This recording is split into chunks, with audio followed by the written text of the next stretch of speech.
president can no longer discharge the functions of the office, the constitutional duty vested on the cabinet to take the appropriate decision in the circumstance. Right, thank you for your thoughts on this issue. Senior Advocate of Nigeria, Mr. Femi Falana.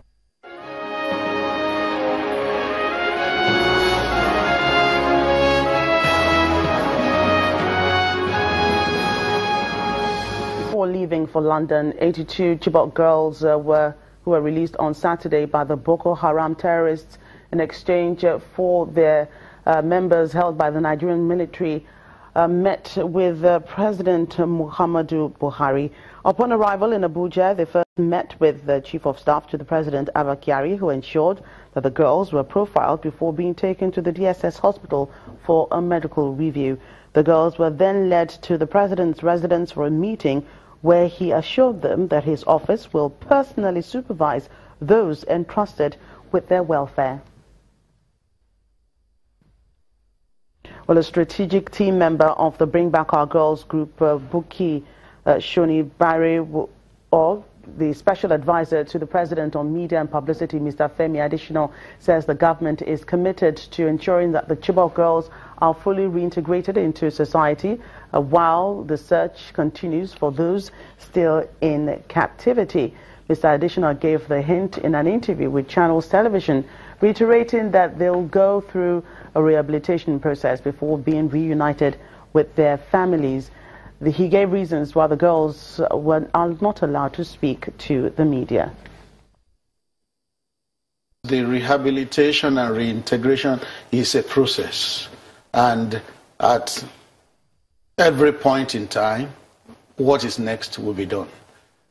They came back, physical rehabilitation, spiritual rehabilitation, psychological reconditioning, meeting with family, going on holiday with family.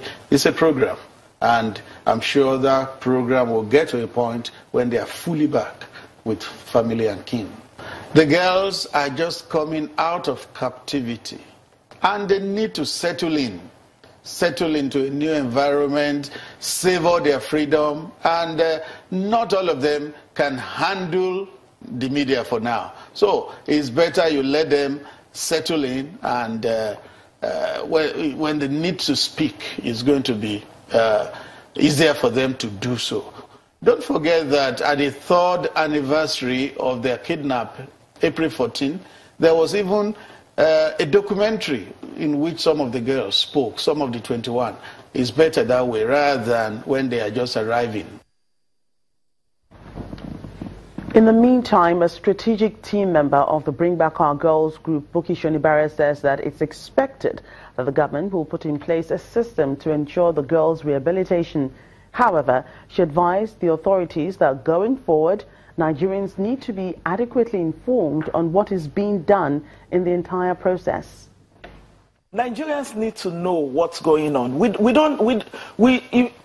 whole security concerns, the security details and all of that. Yes, we understand the need not to jeopardize sensitive security information. But you want to do that to the extent that it doesn't indeed cause an havoc to any ongoing process. That does not preclude the fact that there is need for information. So the question then is, what kind of information do people want to know? People want to know, one, find the girls that have returned. People want to know where are they. We're not saying tell us the address. People also want to know what is going on, what's the process. If they're taking 3 months, giving an example, going through some security briefing, after that, do they go through some health care and some psychosocial support? If they are doing that, what goes into that? What outcome, what results do we expect from that? And then after that, what next? Are we talking about schooling for them? Are we talking about a remedial? We need to now begin to talk about not just the verification, authentication, and reunification, which when we look at what is currently happening in terms of the process, even the authentication has not been done.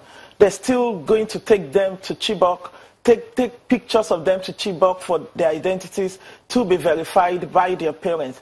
I think that should have actually, that turnaround time should have actually been closed. We shouldn't be talking about that like almost 3 days since that they returned.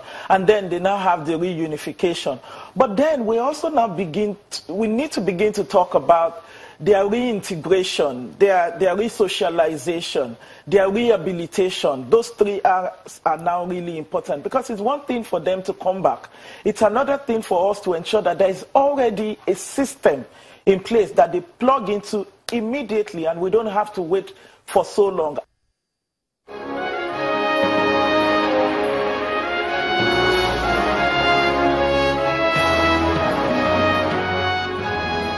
Hundreds of mourners have attended the funeral service for 32 children, school children, who were killed, along with 2 teachers and their bus driver, in a crash on Saturday. Relatives of the victims were overwhelmed with emotion at the service held at a stadium in Arusha city. Some wept while others fainted. The government is paying for the expenses of the funeral, including coffins and transportation.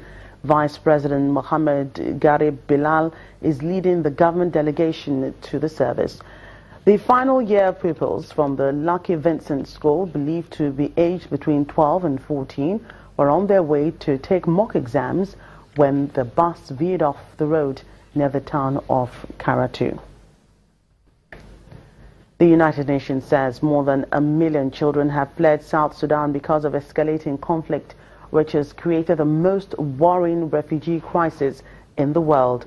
The regional director of the UN Children's Agency, UNICEF, Leila Pakala, adds that the horrifying fact that the nearly 1 in 5 children in South Sudan has been forced to flee illustrates how devastating this conflict has been for the country's most vulnerable.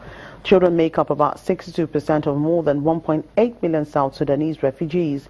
In South Sudan, more than 1,000 children have been killed or injured since the conflict first erupted in 2013, while more than 1 million children have been internally displaced.